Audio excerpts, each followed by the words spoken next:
சும்மா இருந்த ஈரானை சுரண்டிவிட்ட மாதிரி போர் ஒன்றை தொடங்கியது அமெரிக்கா.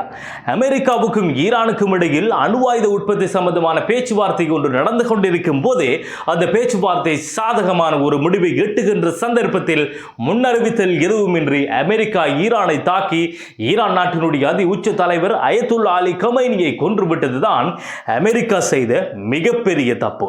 இந்த தாக்குதலை நடத்தி ஈரானுடைய அதி உச்ச தலைவரை கொன்றுவிட்டால் தலைவன் இல்லாத படை தோற்று ஓடிவிடும் என்ற தப்பு கணக்கு ஒன்றை போட்டு அதன் மூலமாக இலகுவாக ஈரானின் ஆட்சியை மாற்றம் செய்து ஈரானை கட்டுப்படுத்திக் கொள்ள முடியும் என்று அமெரிக்க ஜனாதிபதி டொனால்ட் ட்ரம்ப் போட்ட முட்டாள்தனமான திட்டத்தால் இப்போது மத்திய கிழக்கு நாடுகள் மட்டுமல்லாமல் முழு உலகின் பொருளாதாரமும் பாதிக்கப்பட்டிருக்கின்றது.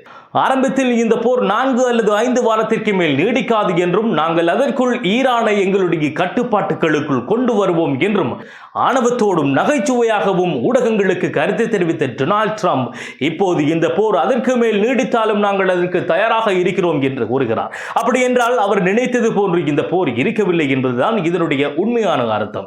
ஈரானுடைய பலம் என்ன என்பதை அவர் தவறாக கணக்கெடுத்து விட்டார் என்பதுதான் இப்போது அனைவருக்கும் தெளிவாக தெரிந்திருக்கின்ற ஒரு விடயம். இதுவரை இந்த போர் எந்த அளவு நீடித்திருக்கின்றது, ஈரான் எந்தெந்த இலக்குகளை எல்லாம் தாக்குதலுக்கு உட்படுத்தி அளித்திருக்கின்றது, ஈரானுடைய தாக்குதலால் இஸ்ரேல் எந்த அளவு பாதிப்படைந்திருக்கின்றது, மத்திய கிழக்கு நாடுகளில் தாக்குதல் எவ்வளவு கொடூரமாக இருக்கின்றது, அமெரிக்கா இதுவரை எந்த விடயங்களை இழந்திருக்கின்றது என்பது தொடர்பாகவே இந்த காணொளியில் நாங்கள் தெளிவாக பார்க்க போகின்றோம்.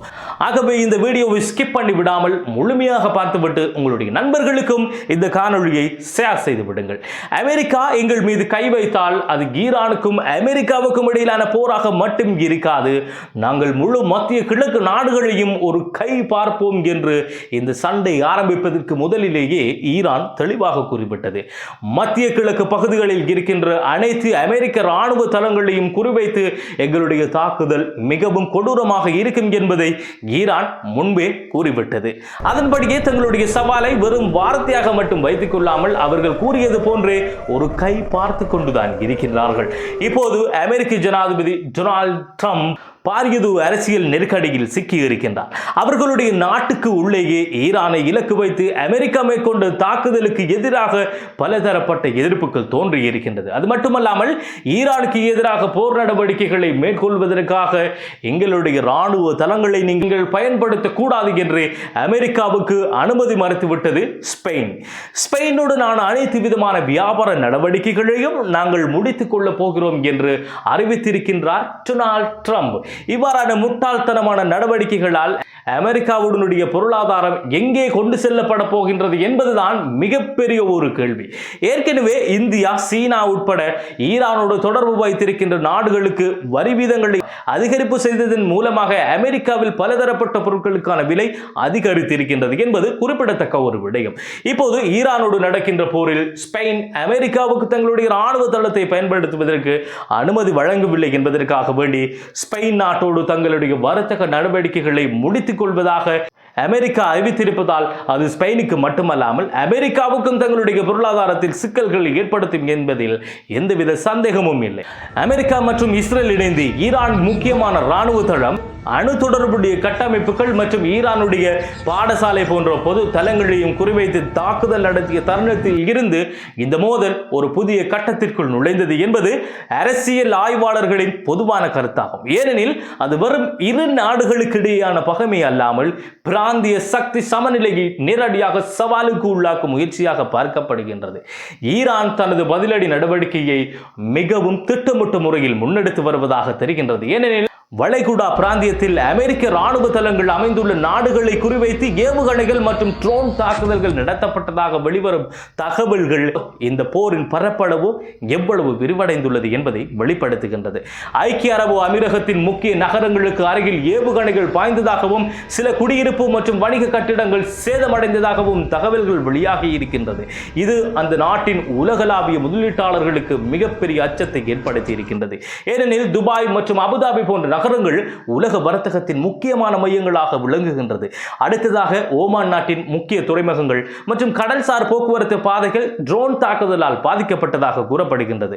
ஹோர்முஸ் நீரிணையின் பாதுகாப்பு மீதான அச்சத்தை பல மடங்கு அதிகரித்திருக்கின்றது. ஏனெனில் உலக எண்ணெய் விநியோகத்தின் கணிசமான பகுதி அந்த வழியாகவே கடந்து செல்கின்றது. மேலும் அந்த பாதையில் எந்த ஒரு தடையும் ஏற்பட்டால் அதன் தாக்கம் உலகளாவிய பொருளாதாரத்தில் உடனடியாக தாக்கத்தை ஏற்படுத்தும்.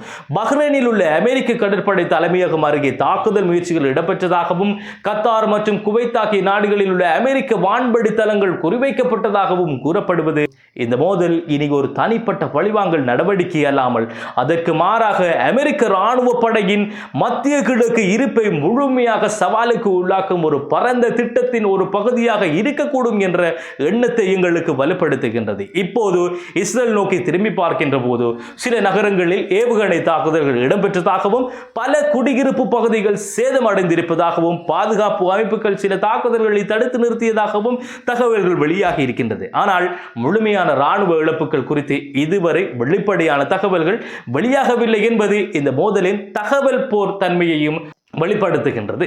இஸ்ரேல் மற்றும் ஈரான் ஆகிய இரு நாடுகளும் நேரடி மோதலுக்கு ஒருபோதும் செல்லாது என்ற பழைய அரசியல் கணிப்புகள் எல்லாம் தற்போது சவாலுக்கு உள்ளாக்கப்பட்டிருக்கின்றது. ஈரானிய அதிகாரிகள் இந்த போரினை தங்கள் நாட்டின் இறையாண்மையை பாதுகாக்கும் சட்டபூர்வமான பதிலடி நடவடிக்கையாக விளக்கி அமெரிக்கா மற்றும் இஸ்ரேலின் இராணுவ தளங்கள் அனைத்தும் தங்களுக்கு சட்டபூர்வமான இலக்குகள் என திறந்த வழியில் அறிவித்திருக்கின்றார்கள். இது இந்த மோதல் நீண்டகால அரசியல் நோக்கத்துடன் முன்னெடுக்கப்படுகின்றது என்பதை எங்களுக்கு காட்டிக் கொண்டிருக்கின்றது. அதே நேரத்தில் இஸ்ரேல் தனது பாதுகாப்பு மற்றும் எதிர்த்தாக்குதல் திறன்களை வலுப்படுத்தி வருவதாகவும் தங்கள் பாதுகாப்பு அமைப்புகள் இன்னும் செயற்பாட்டில் உள்ளது என்றும் வலியுறுத்தி இருக்கின்றார்கள். ஆகவே ஏற்கனவே எங்களுடைய பாதுகாப்பு வலையமைப்பு அனைத்துமே மிகவும் உறுதித்தன்மை வாய்ந்தது என்ற கருத்துக்களும் இப்போது நாங்கள் இதனை வலிமைப்படுத்திக் கொண்டிருக்கின்றோம் என்று கூறுகின்ற கருத்துக்களும் முன்னுக்கு பின் முரணாக காணப்படுகின்றது அல்லவா? அடுத்ததாக இந்த மோதலின் மிகப்பெரிய தாக்கம் உலக பொருளாதாரத்தில் தான் உணரப்படும் என்பதில் சந்தேகமில்லை. ஏனெனில் ஏற்கனவே எண்ணெய் விலை அதிர்வை சந்தித்து வருகின்றது. பங்கு சந்தைகள் பதற்றத்தில் இருக்கின்றது மற்றும் சர்வதேச வர்த்தக பாதைகள் பாதுகாப்பு சவால்களை எதிர்கொண்டு வருகின்றது. சீனா உள்ளிட்ட சில உலக சக்திகள் உடனடி போர் நிறுத்தத்திற்கு தூதரக தீர்விற்கும் அழைப்பு விடுத்திருக்கின்றது. ஏனெனில் இந்த மோதல் நீடித்தால் அது மத்திய கிழக்கு மட்டுமல்லாது ஆசியா, ஐரோப்பா மற்றும் அமெரிக்கா உள்ளிட்ட உலகின் பல பிராந்தியங்களையும் அரசியல் மற்றும் பொருளாதார ரீதியாக பாதிக்கும்.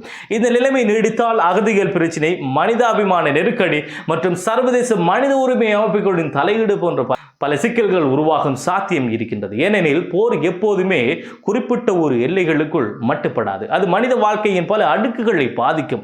முடிவாக இந்த மோதல் ஒரு புதிய கோல்டு வார் சூழ்நிலை உருவாக்குமா அல்லது தற்காலிக பதற்றமாக முடிவடையுமா என்பது உலக அரசியலின் அடுத்த கட்டத்தை தீர்மானிக்கும் முக்கியமான கேள்வியாகும் என்பதனையும் மேலும் இது தொடர்பான புதிய தகவல்கள் கிடைக்கப்படுகின்ற போது அதனை நான் உடனுக்குடன் உங்களுக்கு வழங்குவதற்கு தயாராக இருப்பதால் என்னுடைய இந்த யூடியூப் சேனலை சப்ஸ்கிரைப் பண்ணுவதன் மூலம் அதனை உடனுக்குடன் பெற்றுக்கொள்ள முடியும் என்பதனை கூறிக்கொண்டு இந்த காணொளியில் இருந்து விடைபெறுவது அப்துல் லத்தீப் ஹசன் நிஸ்ஃபி.